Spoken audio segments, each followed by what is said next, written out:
জনসংযোগ, উঠান বৈঠক আর দলীয় কর্মসূচিতে ব্যস্ত সময় পার করছেন সিলেট বিএনপির মনোনীত প্রার্থীরা। গ্রাম থেকে শহর সব জায়গায় চষে বেরিয়ে মাঠ দখলের চেষ্টা করছেন।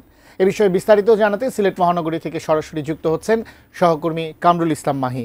মাহি, এই মুহূর্তে কতজনের মনোনয়ন ঘোষণা করা হয়েছে এবং তারা কোন কোন জায়গায় আসলে উঠান বৈঠকটা করছেন, আমাদের একটু বিস্তারিত জানাবেন।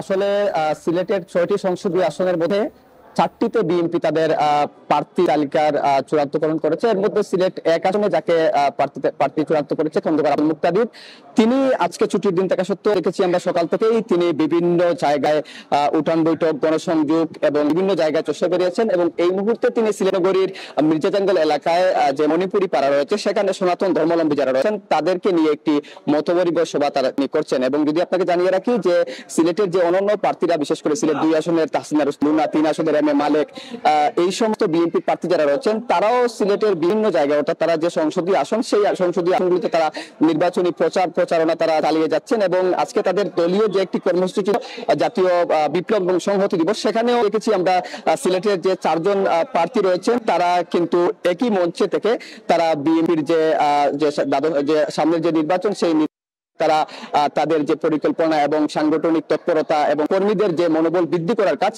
সেটি তারা করছেন। এবং এই মুহূর্তে আমি যে জায়গাটিতে আছি সেটি মণিপুরি পাড়া।